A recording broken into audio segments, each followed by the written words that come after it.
It's time for Bourbon with Friends, the bourbon podcast that never takes itself too seriously. Pull up a chair, grab a glass, and remember, a bourbon with friends can change the world. Here we go.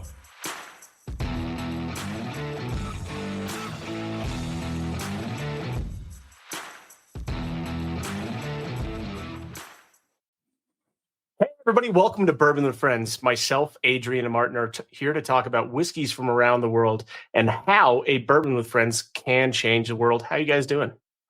My cheeks hurt. Great. No, why would your cheeks hurt, Martin? A long weekend. A long weekend of getting your cheeks clapped? Yeah, you just got to get them cheeks clapped sometimes. You know what I mean? It's part of life sometimes. I think it's a growing experience. Part of life, apparently. Oh, man. Right. No, we're doing good, man. I was actually thinking about it because I was listening back to it's fucking insane. It's the end of summer, number one. Like, as we're recording this, for there's leaves that are turning. There's animals that are, sleeping at some point. They hibernate. I know animals hibernate. But I remember at the beginning of the summer, we talked about like what was going to be some of our like summer highlights. Like what are we going to be doing? So what I thought was kind of cool is that we've all been at a bunch of distilleries over the summer. Like this was probably like this one summer where I went to more distilleries than I ever have. Adrian and myself, we went to Journeyman here in Valparaiso, Indiana. I went up to the Three Oaks location as well. And then we went to Adrian and I also got to go to Wisconsin and do Driftless Glen and Wollersheim. But Brian, you got to do some cool stuff over the summer. Yeah, I've been to a few different states and went to quite a few different distilleries around each one. I was in Texas, not most recently, but about a month and a half ago, 2 months ago, and was down there and visited some pretty amazing people. So that was fun. Would you this is totally random. Like what I'm like, yeah. I mean, like what I'm about to, we didn't plan this. Was there any specific distilleries in Texas that you might have gone to? Well, there's one that comes to mind pretty prolifically. It was no, but they were good too. It was in, what was that place? Austin. I've heard of Austin. Yeah, it wasn't bad. It had a still. It wasn't a bad still, but I think it was called Still Austin. I was going to say, if you put those two words together. Yeah, I'm pretty sure it was Still Austin. And that's I was able to meet some amazing people down there. And one of them is here with us, and the other one is just the amazing man behind it. So, John Emiliano, welcome. Welcome, my friends. How's it going, guys? What's going on? Good. Hello, gentlemen. Totally unrehearsed intro. There was nothing rehearsed about that. Just a way to get you guys in. But what's going on? Thank you guys. I've been super excited about this one. I know like we had some we started talks about this like maybe like a month or so ago, and I've been a big fan of your guys' stuff ever since I got to try it. So I'm super excited about this one. Thanks, really appreciate it. Glad to be on. Thanks for having us. So can you guys tell us a little bit about yourselves and your roles at Still Austin? Go ahead. So I am one of the shift distillers. I work in the morning shift. We have 3 shifts, morning, afternoon, and overnight shift. I'm one of the distillers for the morning. I've been distilling for about 3 years now, 2 at a prior Texas distillery, 1 at the great Still Austin. I'm not going nowhere, and everybody knows that who is associated with me, but I'm proud to be here, and yeah, I couldn't have asked for a better situation. Nice. Glad to hear that. News to me. Thanks. I'm the head distiller over at Still Austin. I started back in 2017 with them. I grew up in New York, and I started distilling back in 2011 at a distillery called Black Dirt Distillery. So I was with them for about 5-6 years, and moved down to Austin, Texas to help them start the distillery. Back in 2017. So now my role more is just running the day-to-day operation and making sure that these guys have everything that they have to produce amazing whiskey.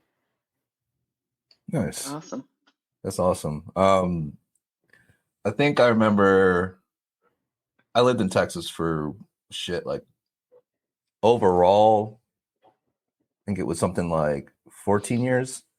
I was in Dallas mainly, and I left in 2020. So it was right before I left Texas before I fucking learned about you guys, which bums me out. Like I moved to Colorado, and then I found out about you guys, and obviously Colorado didn't get Still Austin at the time. I don't know if they do now, but like I know that at the time they did not. And then I came back here. Just very recently, but yes. Okay, yeah. So yeah, like when I was there, I wasn't able to find it, and then I moved back here to. I'm in Indiana, Northwest Indiana, outside Chicago. So I got Binny's close to me. One of my first things I wanted to do was go get a bottle of Still Austin. I went to Binny's like 3 days after I got home and bought one of your guys' cast strengths for them, and I think I got a store pick that Binny's had done. But the thing that I love is like the bottles. Well, the labels. The bottles are great, but the labels are just cool. So I'm very curious about kind of just I guess like the creation behind the labels, the art, and the thought process that goes into creating those different labels. Yeah. So Mark Burkhart, he's our artist, and he's a local Austin artist, and we're really big on trying to keep everything local. And with the grains, obviously everything's completely grain to glass. It's all Texas grown grains, and everything's really truly from our region. And the same goes with the art. So Mark Burkhart, he's a local Austin artist, but he has big big clients like Gucci and Porsche and big companies like that. And the whole entire idea behind the archetypes behind the musician, obviously we're a very music forward city. So that being our flagship, we wanted to play tribute to that. The artist, we're obviously really artsy, and of course the naturalist, outdoors, hiking. So we really kind of want to just like play homage to all of those, and just have a good like tribute to it. Nice. And like, is it like a collaborative effort when it comes to like the name? Like we're gonna call it this one. Like when it came to like the musician, like was that like a collaborative thing, or do you guys kind of like leave it up to however he interprets it? So what's fun is it's a collaborative effort as far as the naming convention goes, but how he makes the label is totally up to him. And like getting into like the bottle and bond too, he'll taste the product and then he'll make that now animal archetype based off of how it tastes, and we give him no thoughts on what we want at all. It's totally up to him, which is really neat. Yeah, yeah, that is really cool because it is. I mean, especially like any artist, like you always want to give them that like creative liberty, just to see what they come out with. And I think it's always interesting. Like every single time, like I see like a new label from you guys, I think it's one of those. I'm like, what is gonna be this time? Like I'm like I just want to like know like what I'm like know and then look at them and it's very eye catching. And I think to me, I'm one of those people. If I walk into it, yeah, they are. I mean, like if you walk into a bar, like I don't know if you guys are the same way. We've talked about this before on the podcast, but like. If you go to a new bar and you haven't been there before, the first thing I do immediately walking through the door is I look at the whiskey selection. And I usually, by the time I sit down, someone's like, "Do you know what you're going to order?" I'm like, "Yeah." And they're like, "How?" I'm like, "Because I saw bottle shape and I saw a label." So to have that kind of eye-catching quality to me is such an important thing when it comes to that. And you guys, it stands out. So I was kind of curious about the whole creation of that. So thanks, guys. Yeah, of course. Yeah, no, I absolutely love it. I'm a little upset that the rabbit's not a jackalope, but that's fine. I think I said that to Emiliano at the distillery itself. I'm like, this is great. I love the artwork, but it should have been a jackalope. Yeah. That's funny. The one mythical creature Brian wants to hunt. Besides Sasquatch. I've got mostly everything else. So yes, if I could find one, it would be mounted. How cool would that be? You see just the Loch Ness Monster's head behind Brian. Or the chupacabra. That's what I always think about. The chupacabra, yeah. Yeah. Got a whole cryptozoology room. Maybe someday. One day. And I was not getting canceled in 15 seconds for us talking about shooting shit. That are Fake Hey, animals. one way or another, we at least two of us live in Texas still, so the shooting things is part of the daily routine. It's part of it. I leave for hunting tomorrow afternoon, so you're good. There you go. Yeah. There you See? go. Yeah. There So I got a quick question for you guys. Well, not a quick one. We talked about this a little bit at your distillery, but I want to bring it up here a little bit more. With Texas being a bigger scene in whiskey and expanding so vastly and so quickly, and I think Garrison Brothers being one of the oldest distilleries in Texas, what would make you guys stand apart in the whiskey realm in Texas compared to Still Austin, Balcones, Iron Root, so many other great distilleries out there? Can you give us some examples, or can you give us what your guys' thoughts are on that? Sure. Yeah. So I think there's a few things, and I think, which is really great is, there's a lot of people that make amazing whiskey. It's just all different in everyone's own respect. But as far as us, what makes it different, it all starts from the grain, where we're getting the grain. I think it's one of the highest quality corn, rye, and barley that I've ever seen. Super, super clean, makes an amazing distillate. So it starts from the grain. Thankfully, it's all from Texas to really stay true to, my big thing always is when you're trying a Texas whiskey, it should truly be from Texas. One, from the grain, still fermented, and then ultimately aged in Texas, on really learning how to combat that climate. Same thing if you were in Colorado, or if you're in Wyoming, or if you're in New York, you should be trying to figure out how to combat the climate. And so the consumer is actually tasting something from that region. So that's number one, is the grain. Number two, real big piece is our column. So the column's a continuous column still from Forsyth, and it's custom designed from a master distiller, Mike Delavante.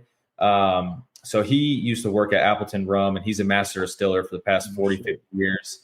And now he's a distillery consultant, and he designs distilleries and he designs stills ultimately.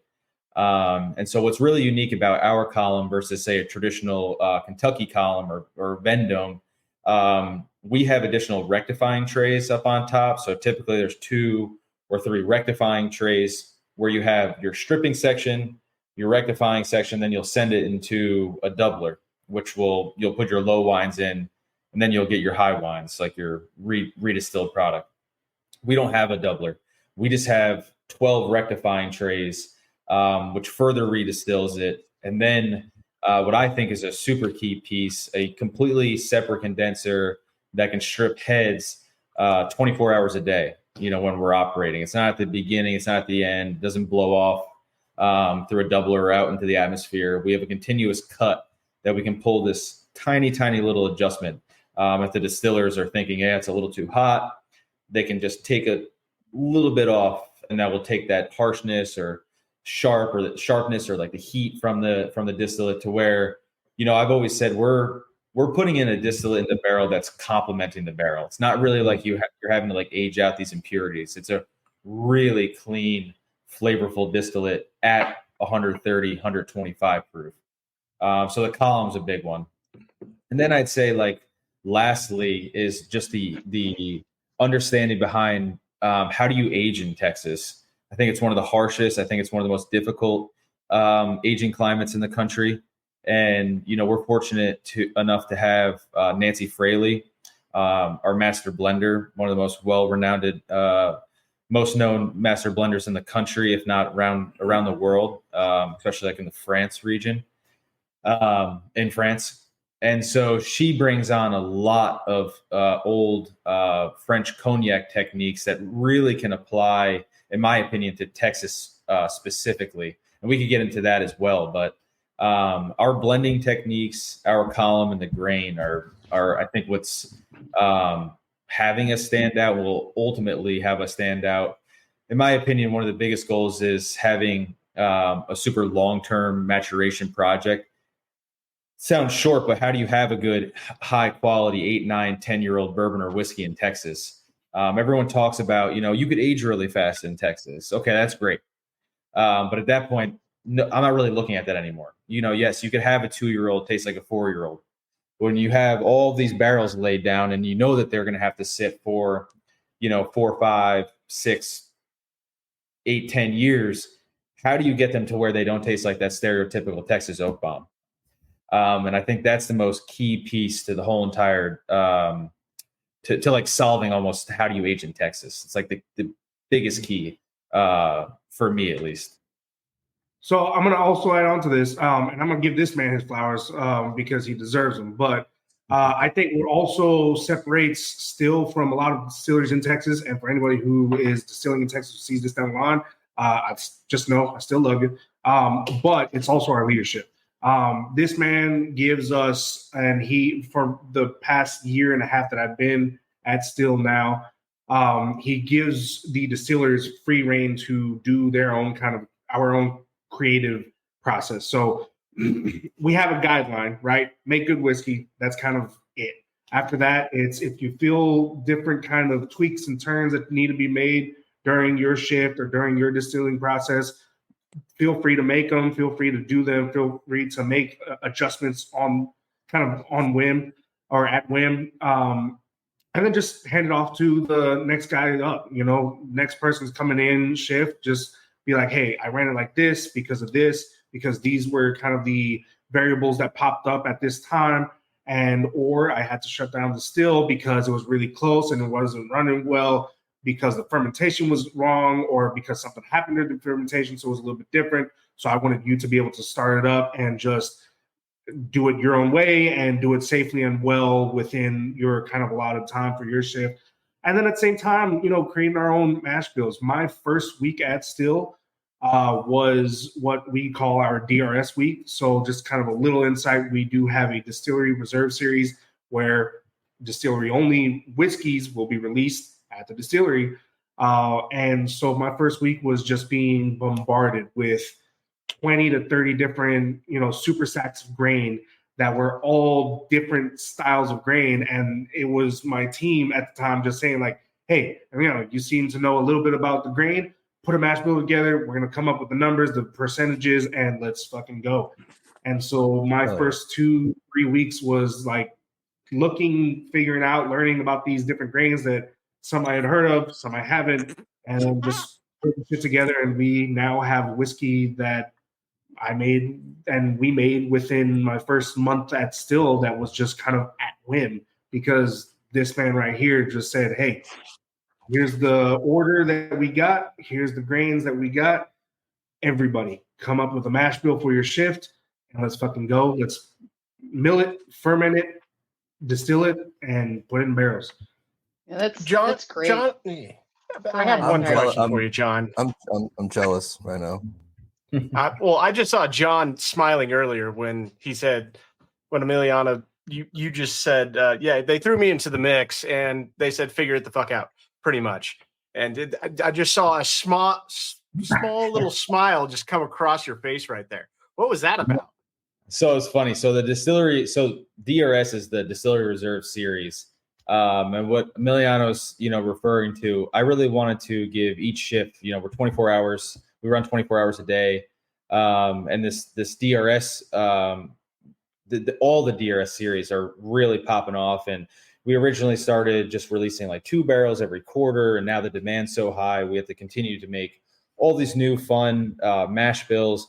And so 2023 was the first year where I wanted to task each team. So they're, collective unit to decide what they think great mash bill is, have them engaged. And obviously, I trust them, so much. I want them to have fun. And, what Emiliano was saying as far as like making adjustments, like you have the guidelines on, how you should run this thing. But there's no secret that distilleries are running any kind of heavy machinery equipment. It just doesn't run exactly the way it always should. So you have to trust your guys.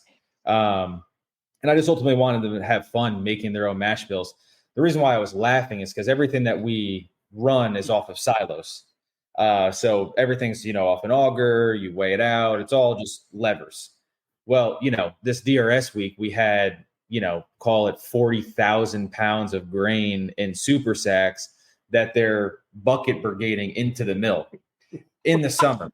And so that was his first week an experience of, still Austin where, it was just high manual labor. And yeah, granted, Hard it was labor. hard labor. It was a lot of fun. Now we learn from that. Then this DRS week will be first week of December. We'll never do it in the summer again. I feel terrible for doing it.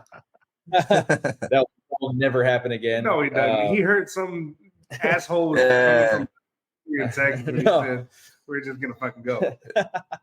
He's But like, no, that's why I was laughing. I'm like, he's like, we're doing it in the middle of August, like in Texas. Yeah. There's Yeah, no, it was in the no middle go. of July. It was in the middle of July. So. Oh, was it? Yeah. Jesus Christ? Yeah. That's still I will. bad. That It's was still bad. bad. That was Like definitely I think that's great that I- you guys.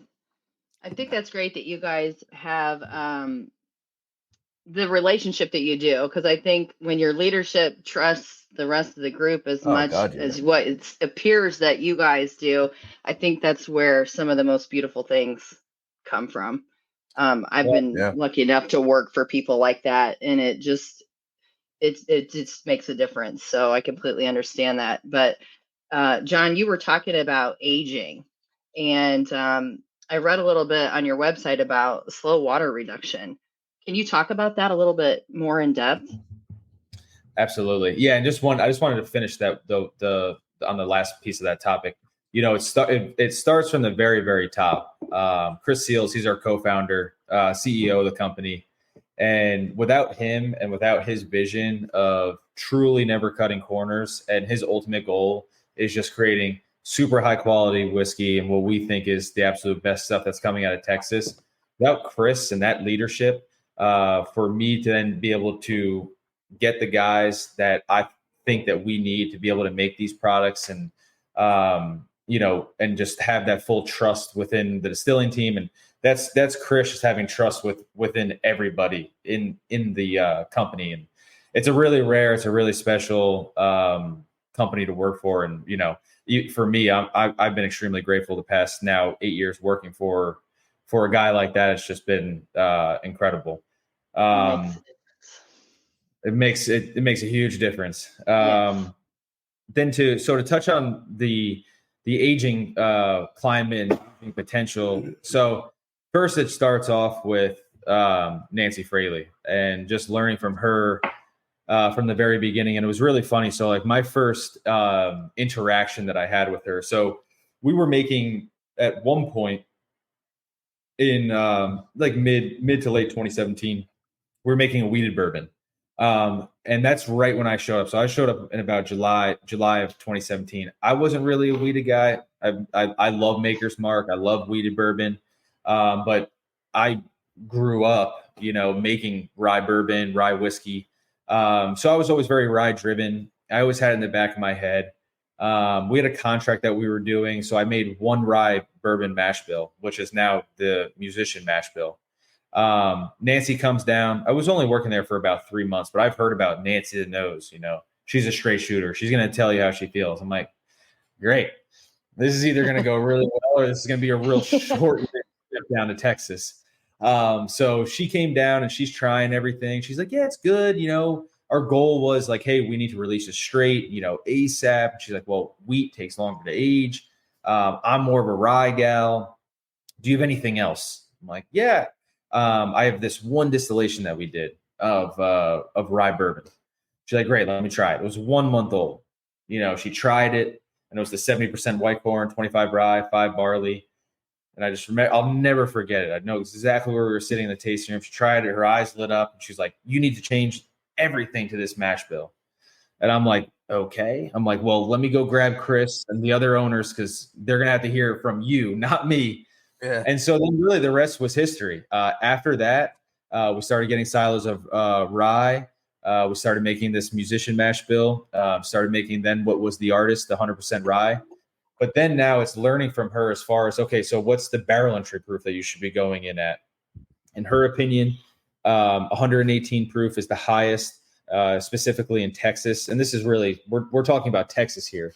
For rye, 114 for wheat. And then you go into the slow water reduction process. So once we think that a barrel is of age, And this is, say, the minimum of what we think to continue to be able to put product out to the market, is about 2.5 years old. Then we'll open up and we'll bring down sets of 80 barrels at a time. We make 2 40-barrel coupes. So we'll slow water now over a 4 to 6 month period, these barrels. And every single time we open up these barrels, we open up every single barrel individually, and we'll add 6 liters to every barrel, and we'll bring it down about 2 to 4 proof points. Once we get to 106 to 108 proof, we'll then send the samples to Nancy. She'll individually grade every single barrel, and she grades them off of a pyramid, A, B, and C. And how she grades them and puts them into the coupe, we'll then label them, repalletize them, and ship them out to the bottling facility. But slow water reduction, for Texas specifically, is, in my opinion, I think absolutely paramount to be able to make a long-term maturation project. And then the next thing is really being focused on the barrel entry proofs. So we start at 118 proof, but then, looking at the 6-year-old product, as we're seeing it climb over time, we then made the adjustment back in 2021. You'll now see all the cash strengths 116 proof. So then, how we're going to do this is we're going to look at, all right, how much stock do we have for the next 4 years of 116 proof? Now, can we make it to another adjustment of either 112 or 114 proof? So it's going to be gradually proofing the barrels lower as far as new fill goes, and then always doing slow water reduction to all of the products. I would say the last piece was slow water reduction. And then if you guys want to ask any questions, from 114 to 125 proof is all your alcohol soluble sugars. So that's where you're getting a lot of your tannins, a lot of those wood forward notes. Then from 114 down to 100 proof is a lot of your water soluble sugars. There's like your caramel, vanilla, toffee, those sweet notes. So how do you ever achieve that if you're never proofing it down to those proofs from a new fill, and then you're seeing it rise over time? So we're extracting all those flavors out of the wood as we're gradually bringing it down in that 4 to 6 month period. So that's how we think we're going to crack the code in Texas. Long story short. It just sounded like a really neat process, to learn about.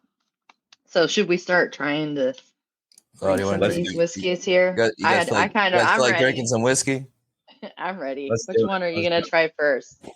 I just feel like proof wise, we should start with the bottle, the 6-year. Okay. Yeah.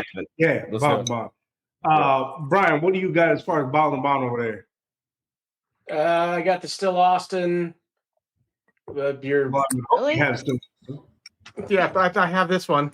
You have the Still Austin? All right, yeah, cool. The rye, okay.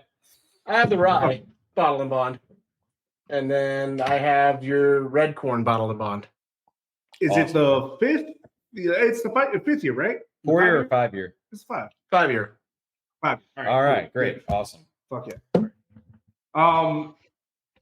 Well, so Adrian and Martin, I don't know what y'all got off the top of my head, but y'all got cast strength bourbon, cast strength rye, and the bottle and bond.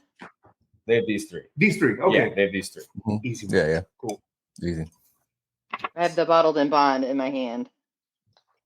The 6-year, correct? Yeah. Mm-hmm. Yep. So sorry, I have an intruder. Yeah, Brian. Life with a dog, dude. Welcome to it, man. You can show the bottle. Brian, I feel terrible. There'll be a bottle in the mail tomorrow. Yeah. All right. It's okay. I got whiskey. So a little bit about the 6-year. So it's that same musician mash bill. It's the 70% white corn, 25% Bracetto rye, and 5% malted barley. And it's gone through about a 6-month slow water reduction process. And I would say something new that we're doing, and looking forward into one what we're doing with the 6-year, but now moving forward, another piece as far as the big thing now for me is how do you slow the maturation down in Texas? So now for all the older products, we're stacking them only 3 high in the warehouse instead of 4 high. We're all palletized. We don't have a traditional style rick house. So I wanted to have less heat on that top stack. And now for in the future, for the 7-year and the 8-year, those are now going to sit at 102 to 105 proof, depending on the barrel, for that whole entire year. Which was a little different than the 6-year that we're trying right now. This just went through a 6-month slow water reduction process.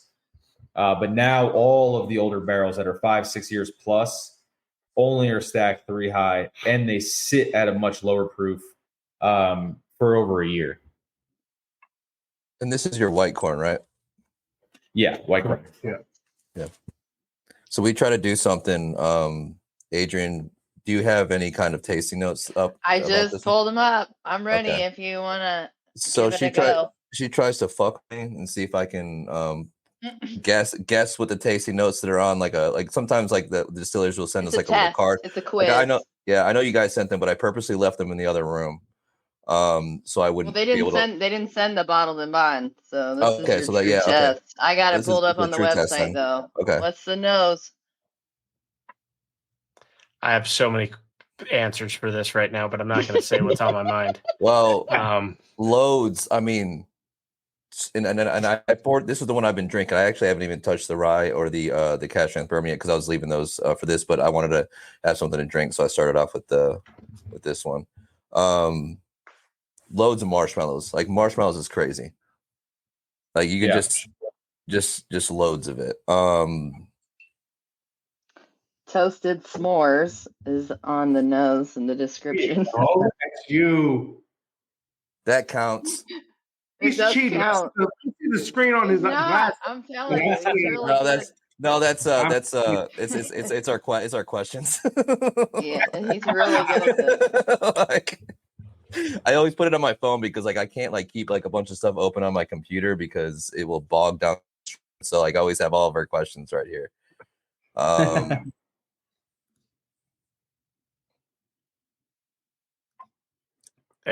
think he died again because you got one. You got anything on the nose, Brian, that you wanna? For this one, no. Yeah. Oh yeah, you don't have the bottle and bond. Sorry. No. Way to fucking rub it in. Hey Brian. Sorry. Hey Brian, what does this smell like? Crazy. Yeah, asshole. Like there is a cherry note, but it's not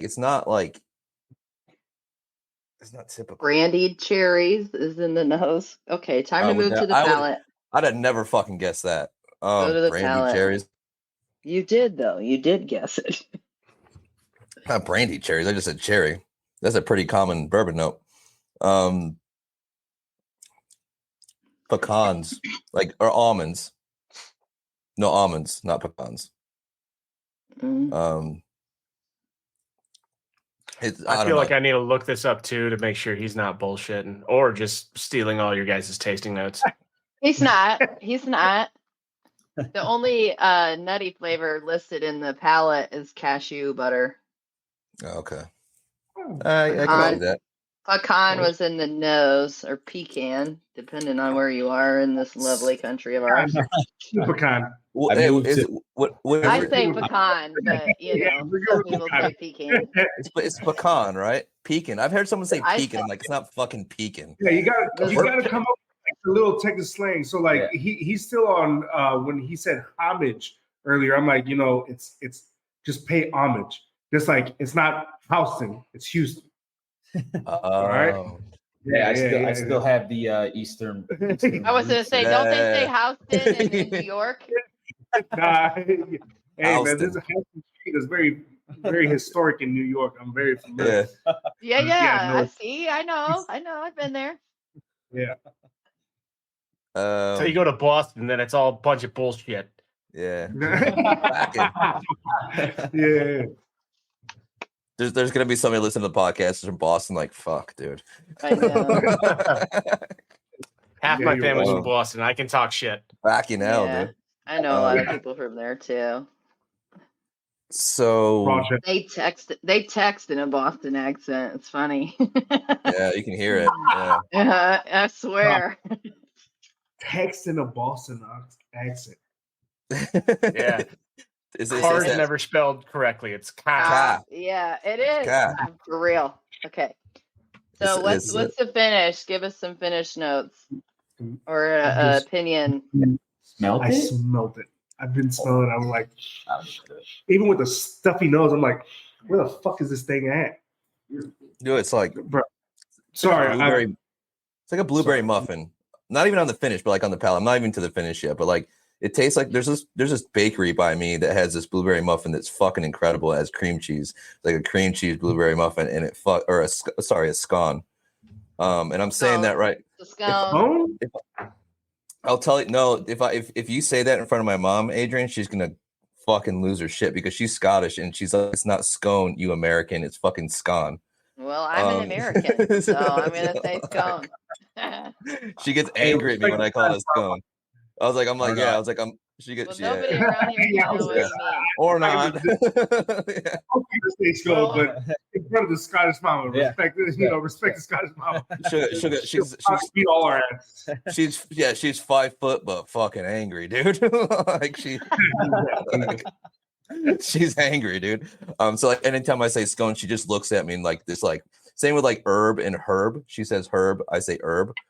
Like because she does like a lot of gardening. She goes, it's not herb, it's herb. I'm like, well, there is an H in it, so I get it.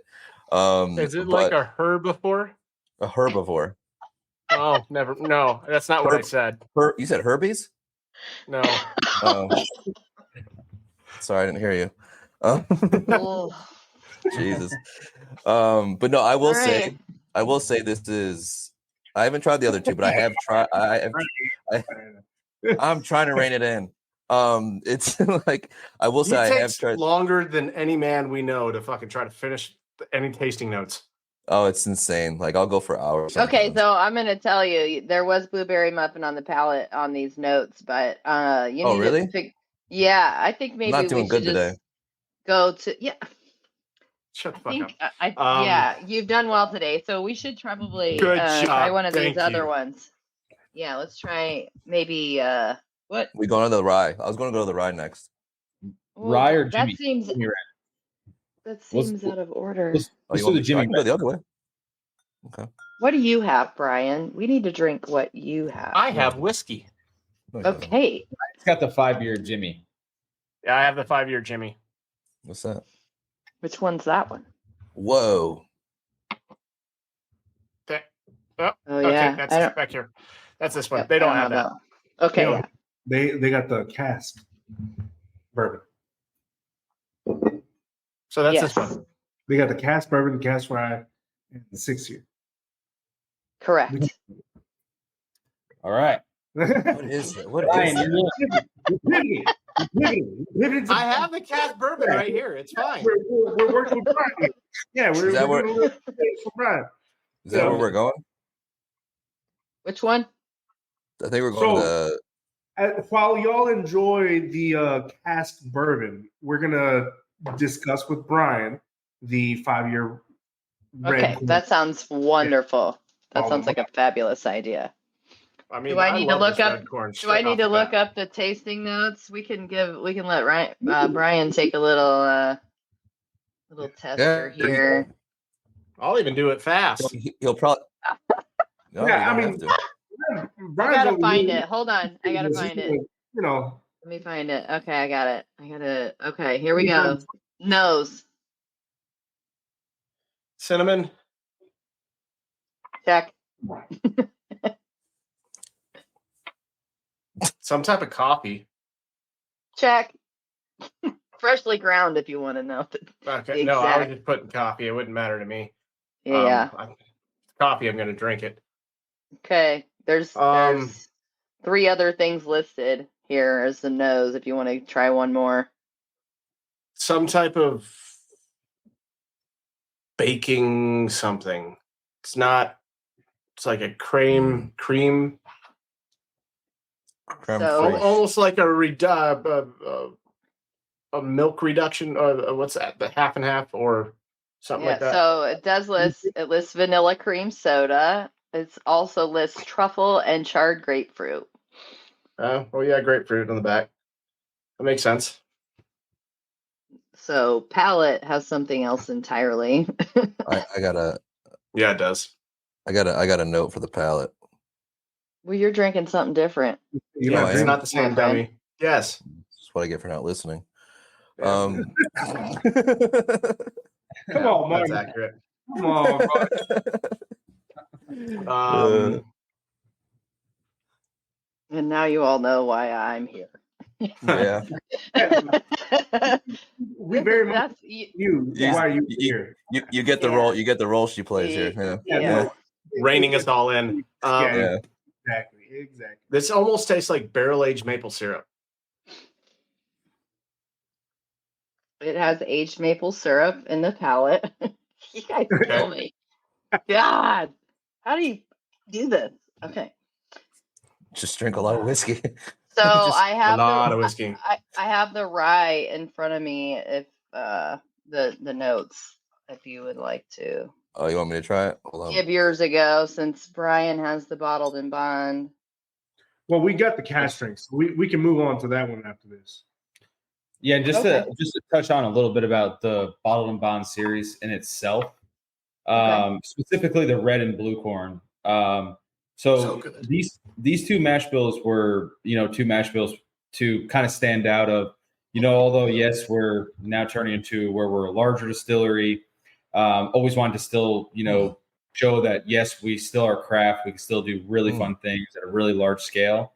So when we got our hands on the red corn and the blue corn, what we did was we did a prototype mash bill that was the same mash bill as the musician mash bill, just to see how different the red and the blue corn is. So we ran 70 Jimmy Red, 25 rye, 5 barley, along with 70 blue, 25 rye, 5 barley. And the red corn was really kind of more astringent, kind of reminded us more of like a rye. It was a lot more nutty in flavor. And the blue corn was really sweet. It was like sugar water. So I knew that for the red corn, we kind of had to add the white corn to sweeten it up a touch. And I knew that we couldn't really add any more rye into that specific mash bill. So we landed on 36% Jimmy Red, 34 white corn, 25 rye, 5 barley. And that's now the 5-year Jimmy Red that Brian's trying.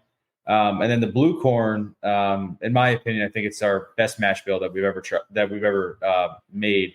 And once it's released this year, maybe we could come back on and try you guys on it, and I'll make sure the 3 of you actually have it.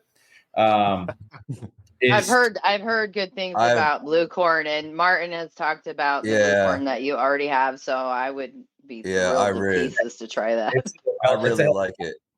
So it's 26% blue corn, 25% white corn. So it's just a legal limit for bourbon. Whole point behind that too is just like kind of like pushing that envelope on what you really can do. And then 44 rye, 5 barley. So we call it internally like ultra high rye blue corn bourbon. I've always had a vision of how much rye can you possibly put in a mash bill? How much can you really push that envelope? And I think that you only can do it with blue corn. So that mash bill is really fun. That will be released in November or early December of this year. But that's something that I'd love to try you guys on as far as the 5-year goes. Oh no, I have to come to Austin again and try more whiskey in person. When is that? When are we doing that? I can come to Texas in November. It means a little bit like warmer there. Yeah, it's a little bit cooler. It's not 90 degrees. Yeah, you'll be good. Yeah, come on through. But it'll be cold. It'll be cold in Indiana, so anything more south will be warmer. So I'll be happy. Yeah. Okay, Wiener Texan. Yeah. It's okay. All right. Perfect excuse to come down. Perfect excuse. So the rye. Do we want to do the cask strength rye now? Well, why don't we get into a question and then come back to the rye? Okay. Oh, okay. Well, actually, I have a question. Okay. Just thinking about like what we've been talking about, and you sort of touched on it earlier, John. But was the grain to glass always a vision? Because I feel like that when a lot of distilleries start out, obviously they may source and they may get it from someone else. Was that always the vision for Still Austin, that it was always going to be grain to glass? Absolutely. Yeah. And that was like, we took the most difficult route of one, grain to glass, but then also never sourcing a drop of whiskey from anywhere. And just laying down whiskey and just waiting for it to age until, we were ready to release it. And it was difficult in the beginning. We released a 1 year, and granted, we had, the Texas climate to help us out, but we never sourced, and it was always grain to glass. So yeah, in my opinion, probably the hardest route possible. It's difficult. I mean, because obviously the easier route is having them do that, and you put out whatever you put out until you start putting out and you age everything and you get it out. But I respect the fuck out of distilleries, like when they just set out and they're just like, nope, we're gonna wait. We're gonna put it out when we put it out, and you get it when you get it, and like and it's gonna be something that is from the heart.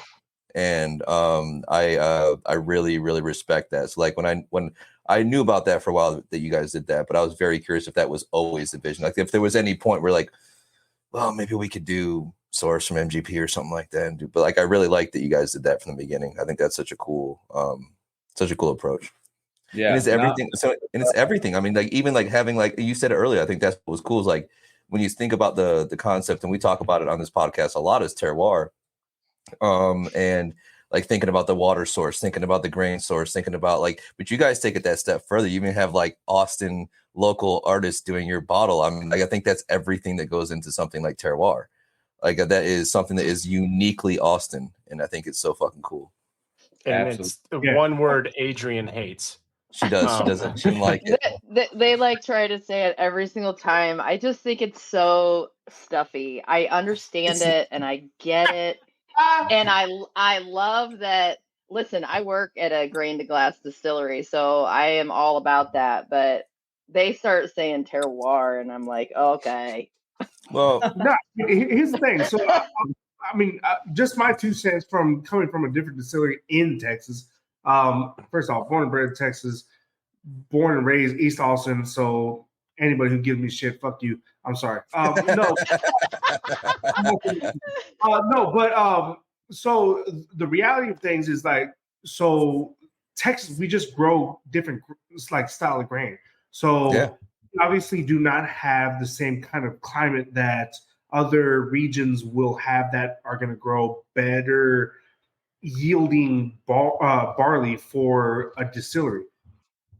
We figured that out 2 years ago when I was at another distillery and we switched from Texas barley back to Canadian barley. We got 20% more yield. But with that switchover, we knew that there was going to be a very blatantly different flavor profile that was coming from the distillate. And we ran a continuous column at that point as well. It was Vendome, it was a little bit different as well from what we have at Still Awesome right now. But it was definitely a different grain. It was definitely a different flavor profile. It was definitely something that we were not necessarily used to if we were trying to stick to 100% Texas grown and bred kind of grain. So, I mean, it just, again, it's as a born and bred Texan, it gives more credit to the philosophy that Chris Heels and the folks who have been here in the company and in the community and in the kind of just larger society of spirits have built within Still Awesome. So yeah, no, we run 100%, Texas grain. Some people would laugh at us and some people outside of Texas will laugh at us. But at the same time, it's kind of just the whole Texas philosophy, like, hey, we're going to do it how we do it, and we're going to show you that we can do it. We're going to tell you fuck off whenever you come and try the shit off. I'm not knocking it. I love it. Great. I think that's what's awesome about whiskey is you have all these different places all over the country. You have different temperature swings. You have different grains. You have the possibilities are endless with whiskey. Yeah. So I'm not knocking terroir. I'm not knocking any of that. I just don't love the word. Well, yeah, because it sounds pompous as fuck is like the reason why you think of it like that. But like, we're over here fighting between pecan and pecan. We're Well, that's fucking true. We did spend about 5 minutes on that, so you're not wrong.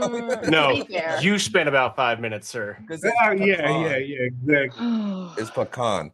But the thing is, I think the reason why it's such like a hot topic in general is because you have something like cognac, right? Cognac is done in cognac. Everything's fucking done there. That's it.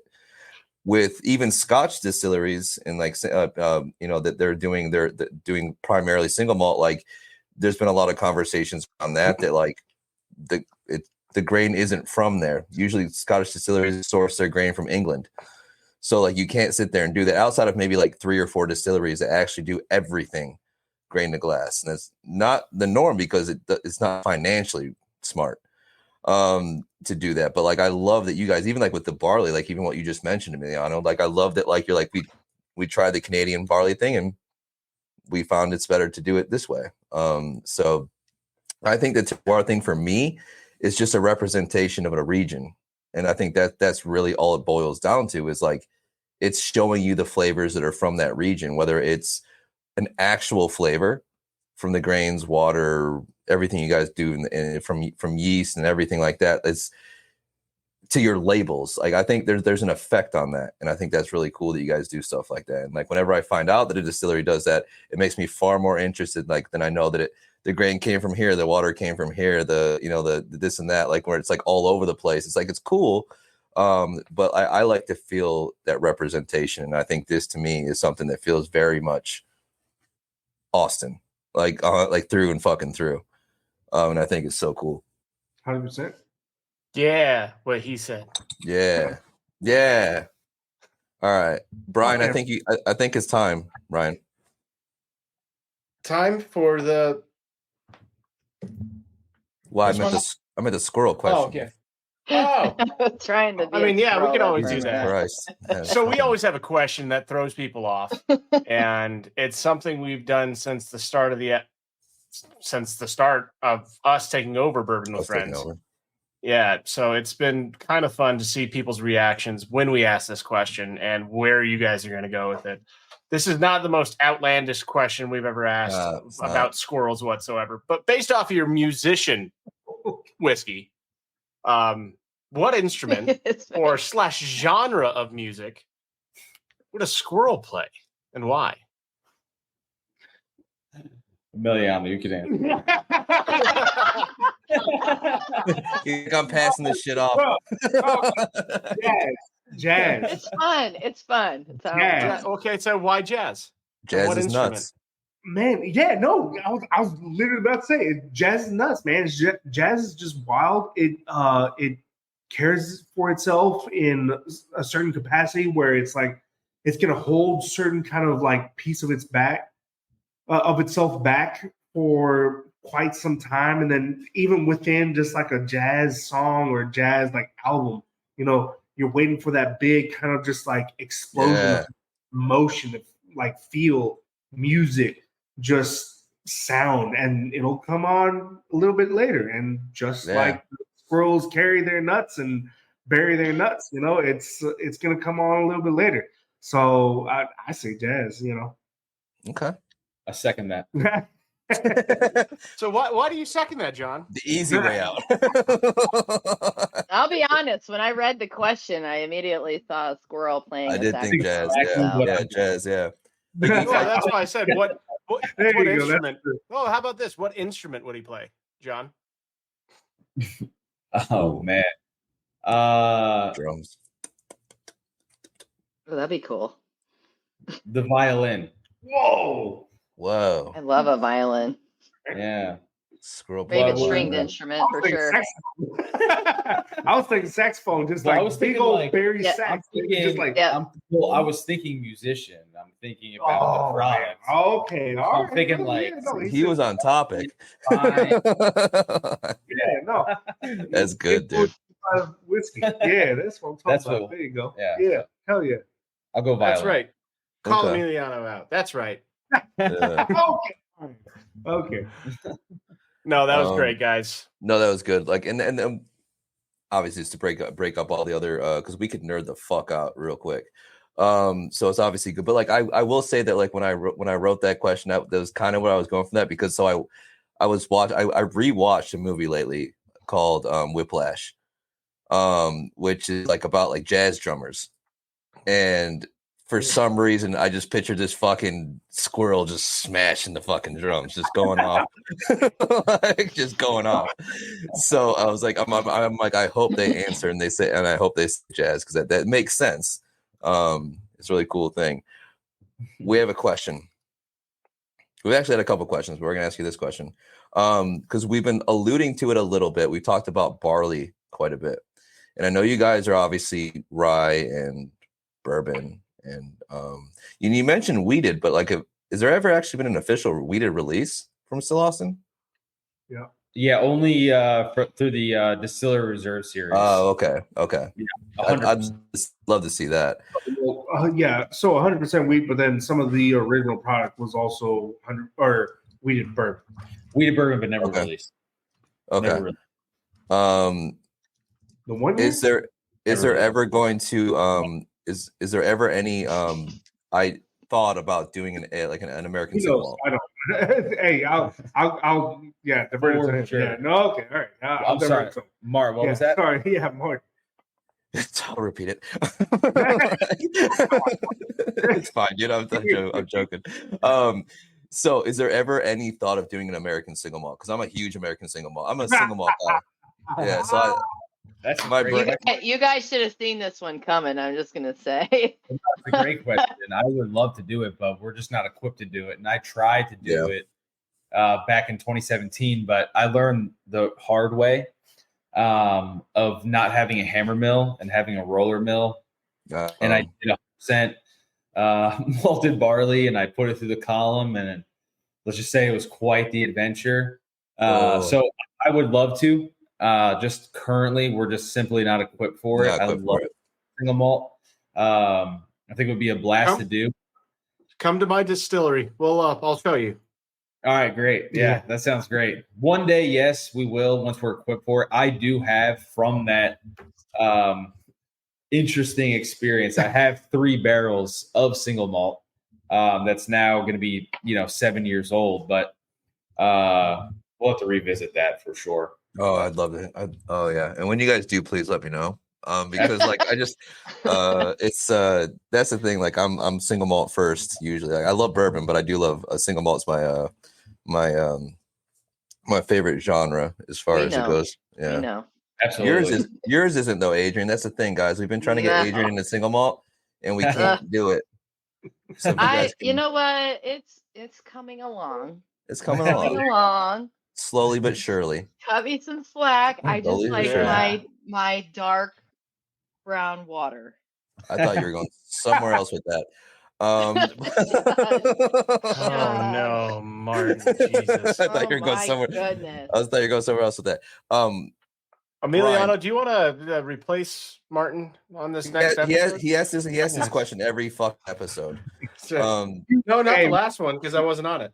I was just typing shit at 30,000 feet. Did I? I think I asked it. I like, imagine if I asked the question, like, does anybody want to replace me? Like, it'd be fun.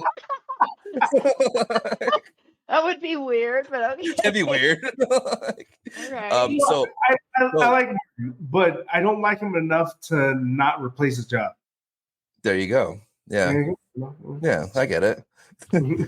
Thanks, Emiliano. Come on, man. Jesus, dude. He's like coming in like he's like, I'm taking over, dude. So I was gonna ask this next question, but I'm not going to because normally I do, but I did just do the last question. Brian, do you want to ask about the rundown? Because I love this. To me, this is my favorite question. And John, you actually started going into it a little bit earlier with the column stills and everything like that. But I want to know a little bit more about it. This is a very nerdy fucking question, by the way. Let's hear it. Well, it's kind of an interesting question, right? Because you did explain a bunch of your stuff, from the still that you have to the type of fermenters to the silos that you have. Is there any more of a rundown on the equipment that you guys want to talk about or explain to everybody out there that they wouldn't know from what you've already explained, that where you've got half your stuff from already? I think the column is probably the biggest aspect of what's so different from us. So one of the big things, I don't know how big it is, but as far as like our fermentations go, everything's very controlled. All of our fermenters are jacketed. We ferment around 86 to 88 degrees for 60 to 72 hours. We pitch right around that temperature as well, right around 88. We like more of those like fruity esters, more of those sweet characteristics out of the mash. But the column is the biggest piece. I would say the roller mill instead of a hammer mill, we have a little bit more of an adjustment as far as the bricks content that we ultimately want to achieve. Which ultimately, what are we sending into the column? We don't want something too high. We don't want something too low. We strive for 9-10% alcohol going into the column. But really, what really is very different about the distillery is that column still, having those additional rectifying trays, not having a doubler, having a vent condenser for the heads cut. It's a true one-of-one custom design still from Forsyths in Scotland. So nice. Yeah, it was not small when I tried to climb up those stairs and I said, I'm done. It's not small, and her bigger sister's coming. So I've heard. I've heard. What I will also say, so real quick, just addition to all that is what I will say is it's just also the beautiful part of like Texas distilling. We're very young, we're very new in the grand scheme of things. Again, as it was said earlier, Garrison Brothers, the oldest consistent whiskey distillery in the state of Texas, them being, I believe, maybe 16, 15 years, something like that. Just about 05, so almost 20. Almost 20. Okay, so yeah, a little bit further than that. Well, Sam Olvera, who's a very good friend of ours, and the mash house master over at Garrison, she came over and just gave us a little bit of tips of, hey, we have a roller mill that has the capacity to break down the corn a little bit finer. So we did just a slight adjustment to where we're now from previously breaking down corn from 4.5 and 1.5 to a 3.5, 1.5. So it was a little bit finer grain. We're getting a little bit more distillate. We're getting a little bit more ABV from a fully aged fermentation, which again, thanks to John and his kind of just working rounds and being open to just kind of observations of how fermentations are going, we're now, distilling minimum 3-day fermentations, maximum 5 and some change kind of day distillations.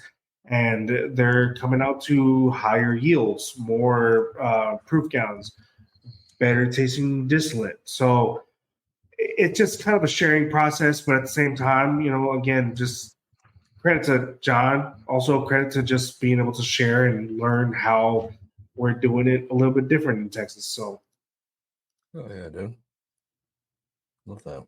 That's a great answer. Look at that. I love it. That was a good answer. We expect Texas to be different. Right, cool. Yeah. No, actually, it was a really good answer. I wasn't joking about that. Emiliano said it in a sarcastic tone. I was gonna say that was fucking. Be like a 3-year-old. That was a sarcastic fucking way to put it, Brian. Jesus. It was, but I had to do it for one person on here. So yeah, sarcasm's good. So is there any special releases you guys got coming that you can talk about? Yeah, absolutely. So there's a new release. There's a new release series called the Rare Stock release, which is like a barrel that I'll specifically pick out of like our entire stock. And so the first release was a malted blue corn bourbon. So since the blue corn was my personal favorite mash bill, when we were doing the DRS week, kind of wanted to experiment. I was just curious. I'm like, what will malted blue corn taste like? I had no idea. So I cut the white corn out. I just did 51% malted blue, 44 rye, 5 barley. See what that tasted like. I think that it turned out really well. We released it at a 3.5 year. That was the very first rare stock release. I would say it's even like more, it has so much more viscosity. It's so rich. It's very creamy. It's super sweet. The distillery smelled like a stick of Kerrygold butter when you were cooking. It was incredible. Yeah. So then the next, let's go in order. The next one will be a Distillery Reserve series, which will be Monster Mash. That will be in October. So we did a 2, 3, 4 year of the original Monster Mash. And really, it was as simple as we had a ton of super sacks in the distillery. I wanted to get rid of them and not to like sugarcoat it. And it was like, hey, does this make enough sense? And it did. As far as the mash bill, it was a corn, wheat, rye, malted rye, barley mash bill. And it turned out to some people's like favorites, and it was like a huge hit.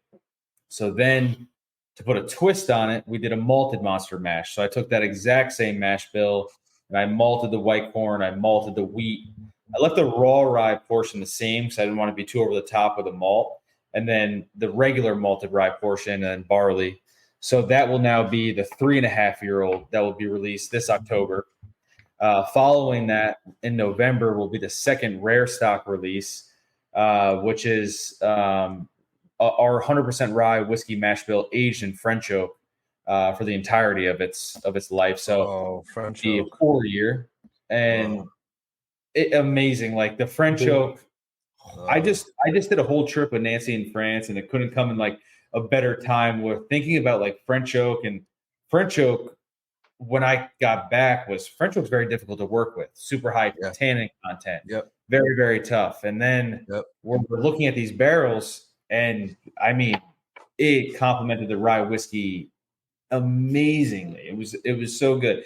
So I can't wait to release that one. That's in November.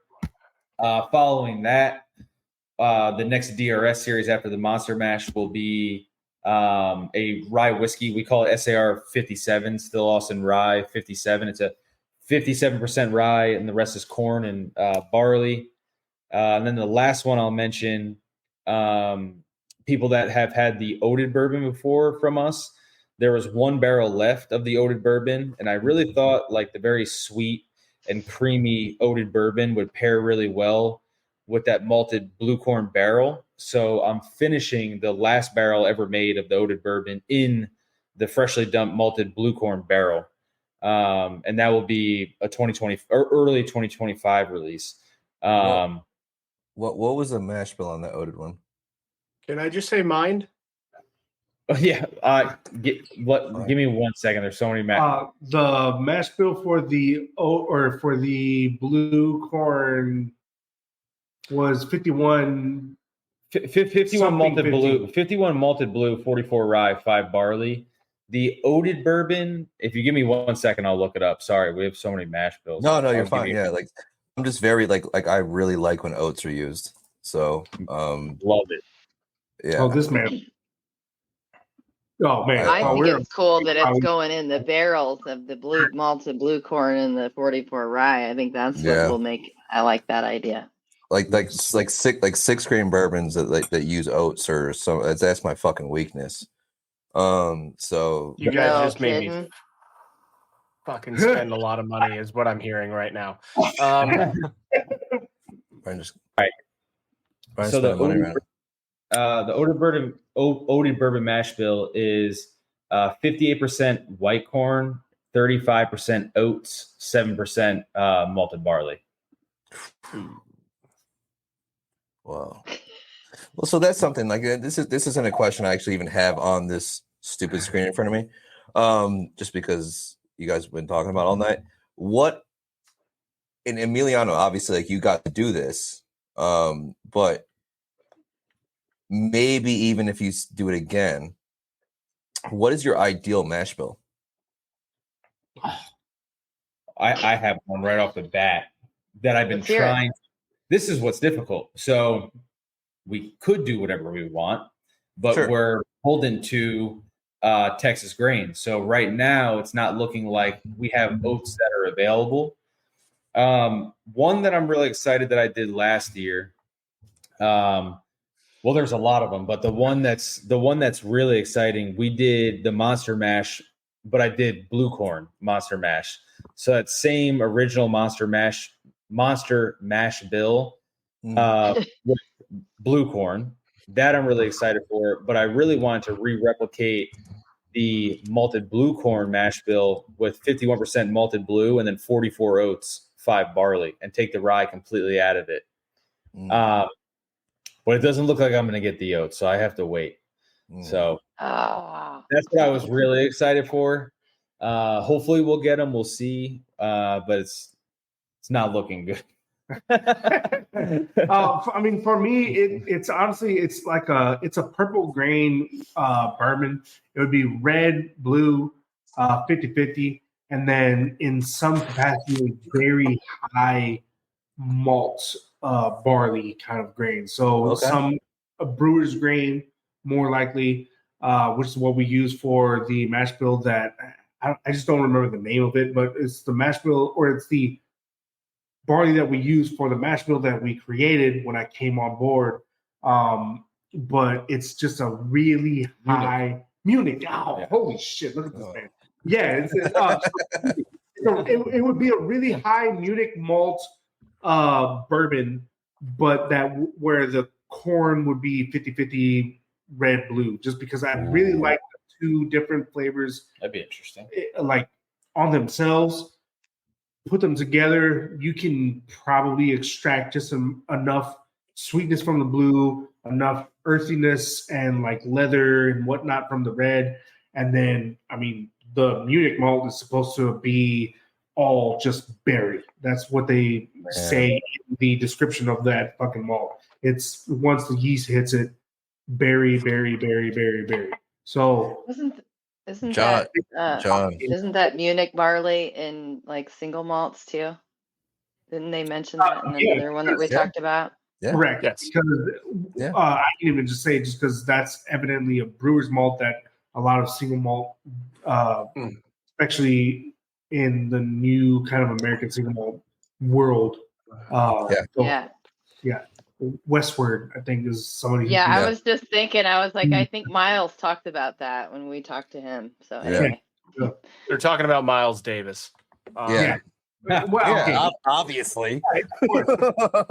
Jesus, dude. I heard him say Munich, and I was like, I've heard that before. Yeah. See, Adrian, you're figuring it all out. I'm learning. You're figuring out I'm the novice. You're figuring out the barley All I do game, is dude. crack the whip. That's it. I was gonna say she's the novice, but she's the one who's like making sure we're all on. Yeah, she just keeps. So with that, I have a question for you all. My favorite question. It is our favorite question. So we like to ask everybody what their favorite whiskey memory is. It could be from any time in your life, at any point, anything that really stands out and is your favorite. It could be a family thing, like a nostalgic thing. It could just be like the first time you ever drank whiskey, whatever it is.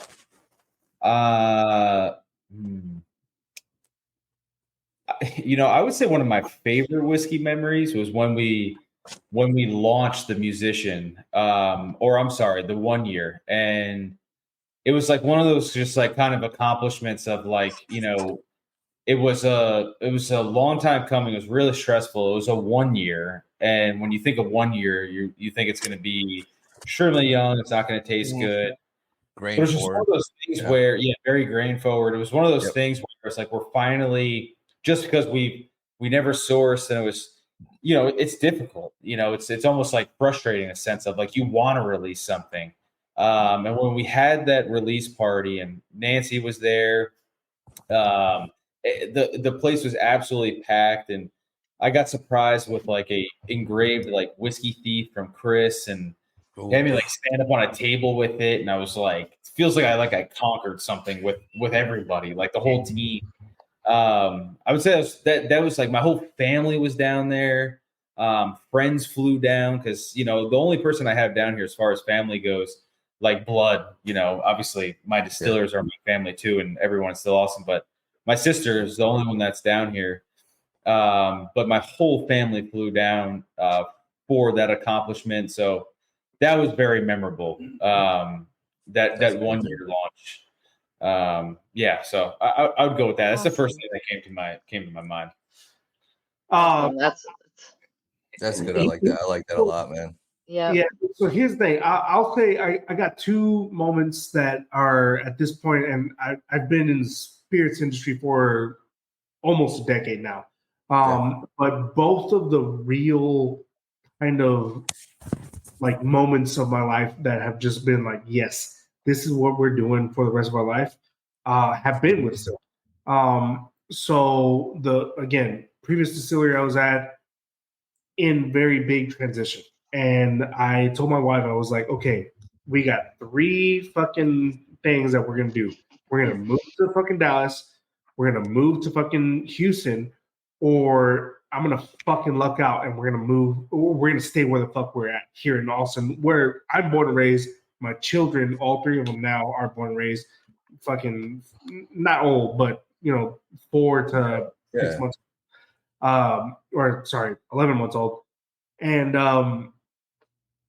it was the first one was when John offered me the fucking job. I'm at the parking lot of my previous employer, and I loved what I was doing, but it was just not the right fit anymore. And I said, okay. It didn't work out with me and Fierce Whiskers, thanks to everybody over there. They're all Dan Cole, Zane, Riley, they're all very good friends of ours, but it didn't work over there at the moment. And I'm waiting for a phone call from Dallas, Houston, or Austin. And, John calls me and he's like, hey, let's do this conversation. We talk. He says, hey, yeah, no, we really like you. And I say, cool. Just so you know, I'm going to have some time off sometime in October because I got a 3rd child coming into the world. And he says, yeah, no problem. We're going to take it. And I'm like, cool, man. Fuck yeah. And he was like, cool. So we got a week of paternity leave. I'm like, yo, what the fuck is paternity leave? So, so that was the first moment.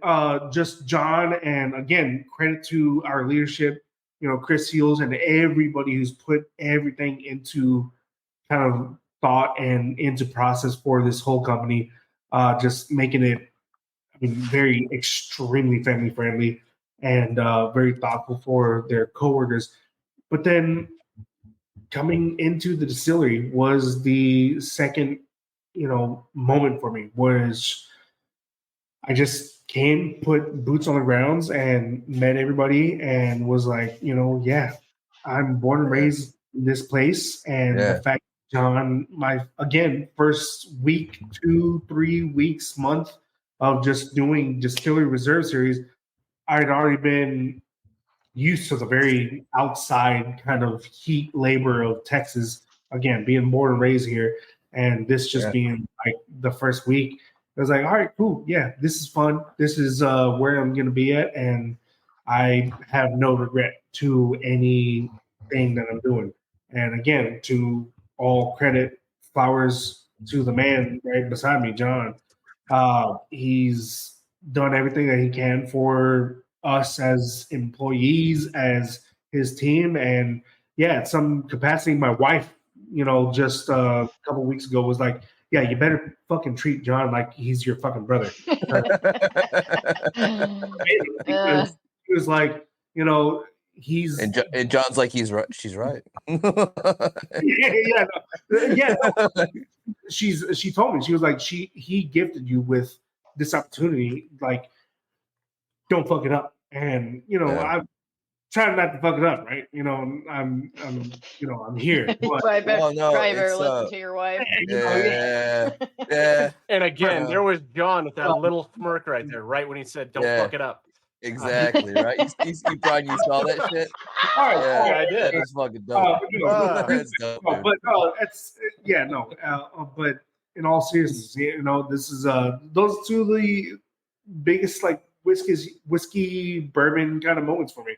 I've had prior, but I think that's why we asked this question, because I think the big thing is that, like, I think like when we get too far into this whole whiskey thing, you forget those moments that started you off. Like they even set you on this track to get to this point, like where we're all talking here. You forget about those moments sometimes, but it's good to go revisit them and get humbled. Like this is why the fuck we're doing what we're doing. Going back to just from like hearing Emiliano talk, it's not like it has been like, we still have our trials and tribulations and things are difficult at the distillery, like any distillery.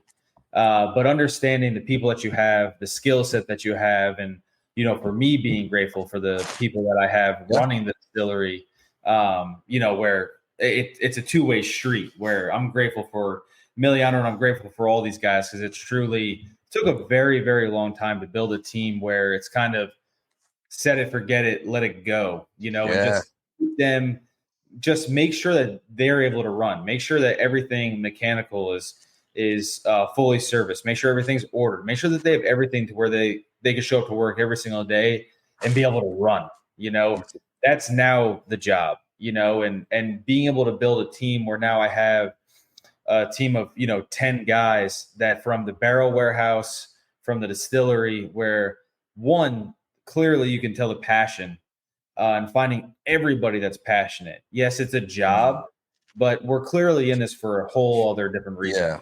It's the passion behind it and finding a whole entire team, let alone not just the distilling staff, but for us, the marketing, the sales, everyone collectively that's really like, we want to see this succeed.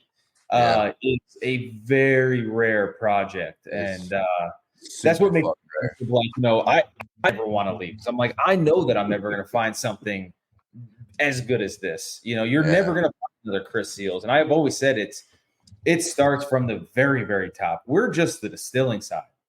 It's that figure that makes this whole vision pop off. It is. And man, like I will say, like, I think my favorite thing so far that we've experienced, like in interviewing people, and it's no different with you guys, it's just that passion, because it has to be. It has to be. Like, if you don't have it, we're gonna fucking tell as consumers. We're gonna be able to tell right the fuck away that you guys like that you have this like cohesive thing. And I've always sensed that with you guys, and like you're right, man. Like that's to have that kind of it's not just job security, man. It's just like it's like freedom, right? Like it's just like freedom to express it, and it's freedom to be able to bring an idea to the table, and everybody's like, yeah, let's fucking try this out, dude. And that requires chemistry too. I think between people, I think it really like literal you chemistry. Really got to click and to find a group of people where you can all get along and you can all collaborate is a big deal. It's a big deal. It's a huge deal. It goes to that. So there's been a question that I was asked a couple of years ago, and not a couple, more so like a few years ago, that I started to implement very recently. And I asked John and our barrel warehouse manager, who was a very long distiller for Still Awesome as well, Ryan. I asked, okay, so do you believe that there are bad distillers or bad whiskey, or good distillers or good whiskey? That's a good question. So who creates what? And it was kind of unanimous. Like, no, there's bad distillers that just so happen can make good whiskey, but it's the distiller's portion, that makes the art and that makes the final product. So, you can luck out, right? You can luck out with, your 3 tier, 4 tier kind of like stacking of a barrel or a rack that, just so happens to make really good flavoring, but you fucked up because you only got half of the quantity of that barrel because you put too much heads into it, or because you put, too much something that just didn't work out. But over a long period of time, it eventually worked out. Yeah. So, I think that's part of the philosophy where it's like, the people are really what makes the whiskey. So distiller makes the good whiskey. Sometimes shit doesn't work out, right? You're not batting 1,000, but we are doing what we do. It is the people that make the whiskey. You summed it up right there, 100%. 100%. I will say this makes my intro seem so much cooler than it was, because it wasn't that. It just is whatever. But like the fact that, like you said, that it comes back to that. It comes back to the people. It comes back to everybody that's working their asses off to fucking make good whiskey, for us to have this in a fucking bottle and drink it. And that's always my favorite thing in the world, is that people have, like, there's people that I drink with that like don't understand what goes into this. And then when they learn about it, they either care or they don't care. And when I find out they care, like, where'd they come from? How do they do this? How do they come up with this mash bill? Or like, how do they come up with this like profile? And I think that's the most amazing fucking thing in the world. And you guys, it's so cool what you guys are doing down there, man. Like, you guys have a very unique profile, and I'm all about unique profiles. And you guys have that in spades. So I love that answer, man. I really do. Thank you for sharing. Yeah, honestly, that's my favorite question, because like getting to learn like where people started, or even like not even started, but like that moment where it just fucking clicked. It's an amazing fucking thing. So thank you guys. Yeah. Also, by the way, no, I'm not gonna. What the fuck? I was gonna say something fun, dude. I was gonna say that. Jesus Christ, dude. I was gonna say I was gonna say that I've been nosing this and tasting this fucking rye, the cast strength rye that you guys sent us. Which, by the way, thank you. But like, yeah, it's a mint note. It's a mint note. And I can't. You read the notes finally. No, I didn't read the notes.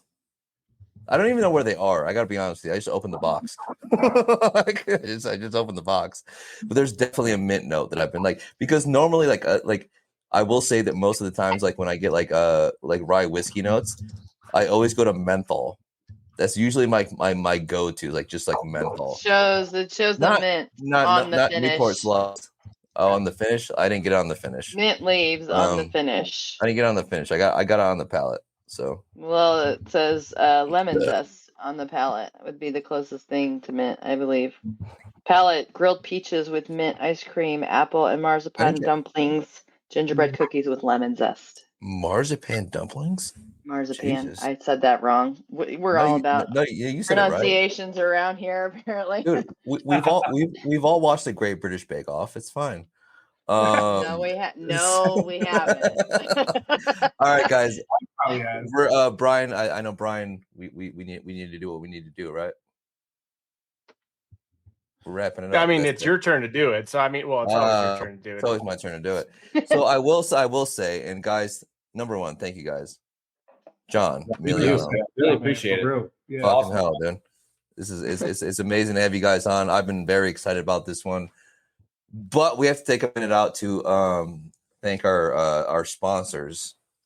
You guys might be aware of them. And this weekend, and I want to point this out. This last weekend, they had their 10th anniversary. It's an amazing distillery, 10th Mountain Whiskey, guys. Go check them out. You can find them on all social media platforms. I'm not going to make a joke, Brian. I'm not going to make a joke. I'm just going to go straight into a sponsorship spot. You guys can find them at 10thwhiskey.com. 40 different states? I feel like that's different now. Is it different? Distribution through 41 different states. And 40, then 41, okay. And then some whiskey. Yeah. Woo. So yes, it's been a long day for me too. Been on phone calls since 3 a.m. with the East Coast and then all the way back. Yeah, this sponsorship shit went south. So 41 different states through online distribution, 28 states across the country, regular retail distribution, guys. Go check them out. They have merch. They have whiskey. You can get them there. They also have love. I don't know. I don't know if you guys actually sell that, but like you should go check them out at 10thwhiskey.com. Again, 10thwhiskey.com. Go there, ask some questions. There's people that will hang out with you, talk to you. They just had their 10th anniversary. Let's fucking celebrate that. That's fucking great. That's fucking awesome, man. Honestly, like that's a big fucking achievement. And go check them out again, guys. 10thwhiskey.com. Go check them out. Go get your whiskey. Go get your love. Go get your merch. I have a bunch of shirts from them. They're really comfortable. I got hats. Protects your head. So yeah, go check them out. 10thwhiskey.com. 10th Mountain Whiskey. Check them out, guys. All right, everybody. Thank you so much for joining. John Emiliano, it is a pleasure. It's an honor. I will see you guys sometime this year in person. Soon. I can guarantee that because I have to come back out there and try some more Still Austin at Still Austin and not just at my house. That would be fun. So, I think I should come too. We gotta get you y'all gotta do a whole barrel warehouse and barbecue next time you're here. I'm down, dude.